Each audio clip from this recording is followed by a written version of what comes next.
Et donc j'ai dit que pendant les années 90, début 2000, Nicolas Cage c'est surtout un héros de films d'action. Mais pas que, parce qu'en 95, il a également remporté l'Oscar du meilleur acteur pour jouer un mec complètement imbibé du soir au matin dans Leaving Las Vegas, un drame intimiste sur un scénariste à Hollywood qui a complètement gâché sa carrière à cause de son problème d'alcoolisme. On voit que non seulement c'est une star du film d'action, mais c'est aussi un excellent acteur de films indépendants, beaucoup plus mature, beaucoup plus sérieux. Et donc en 2002, la même année que Wind Talkers, il fera également Adaptation, que j'ai passé des heures à chercher dans ma pile de DVD et que je n'ai pas trouvé.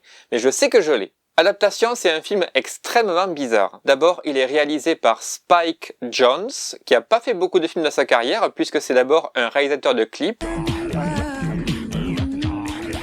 Mais il a aussi fait 2 films, entre autres, qui ont beaucoup marqué les esprits et qu'il est difficile de catégoriser. Le plus connu, c'est Her, avec Joaquin Phoenix, qui tombe amoureux de la voix d'une application jouée par Scarlett Johansson. Donc il tombe amoureux de la voix de Scarlett Johansson. C'est un film super connu, je vais pas vous en parler.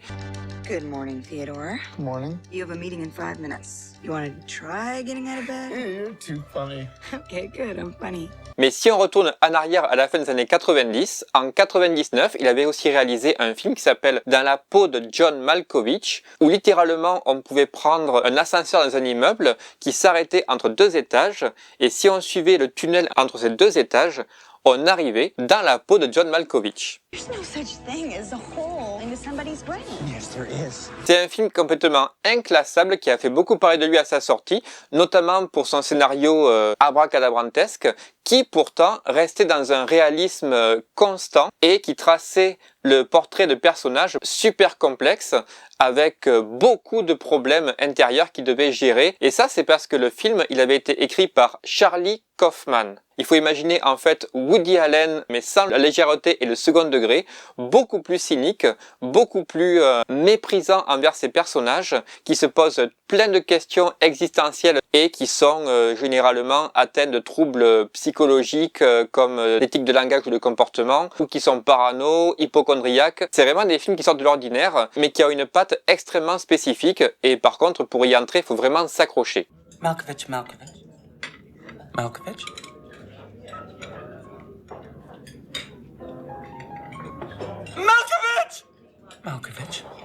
Pour en revenir à Charlie Kaufman, au début des années 2000, il essaie d'adapter un bouquin au cinéma qui s'appelle Le voleur d'orchidées. Je connais pas du tout le livre, mais il a beaucoup de mal à trouver une structure narrative qui correspond à ce qu'on attend d'un film en 3 actes au cinéma, parce que le livre apparemment, si j'ai bien compris, il est loin d'avoir une narration linéaire, et du coup Charlie en fait il pète les plombs, c'est le syndrome de la page blanche qui le hante. Pris de désespoir, il va carrément écrire le scénario en se mettant lui-même en personnage principal, et donc en fait l'histoire maintenant c'est plus sur le roman, c'est sur le type qui essaie d'écrire le roman et qui n'y arrive pas. Et en plus, comme si c'était pas déjà assez barré et méta comme histoire, il s'invente un jumeau qui est lui aussi écrivain. Et alors que lui, en fait, il est constamment aux prises avec ces idées qu'il essaie de faire venir sur le papier, mais qui doivent à la fois sonner vraies et rester crédibles et fidèles par rapport au roman, le jumeau, il s'en balèque et il écrit un scénar complètement au pif, avec tous les clichés du nanar américain.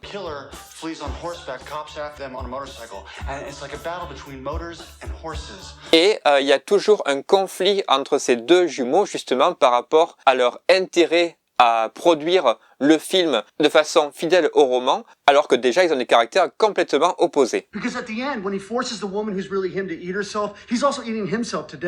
Les 2 jumeaux sont joués par Nicolas Cage. Donc non seulement il retourne au cinéma indépendant avec un rôle aux antipodes des blockbusters américains qui l'ont fait connaître quelques années auparavant, mais en plus, Nicolas Cage sera nominé aux Oscars. La presse va chanter les louanges d'un scénario extrêmement complexe et bizarre sans savoir que c'était l'œuvre d'un scénariste à moitié à côté de ses pompes quand il l'a écrit. Et au niveau du casting, à part Chris Cooper qui est absolument extraordinaire dans son rôle et qui en plus recevra l'Oscar du meilleur second rôle pour sa performance, vous pouvez imaginer dans votre tête une parodie du cinéma américain indépendant des années 2000 et vous aurez quasiment les acteurs qu'on retrouve à chaque fois. Donc sans surprise, on a Meryl Streep, Mary Gyllenhaal, Tilda Swinton et plein d'autres acteurs qui sont aussi les habitués du genre. Et en plus, un caméo de John Cusack, Catherine Keener et John Malkovich, qui était justement dans le dernier film de Charlie Kaufman et Spike Jonze, dans la peau de John Malkovich. Donc si vous voulez voir un film super bizarre, mais une des meilleures performances de Nicolas Cage dans sa carrière, je vous laisse découvrir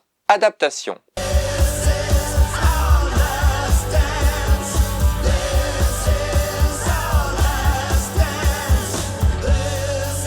Who's gonna play me? I think I should play me.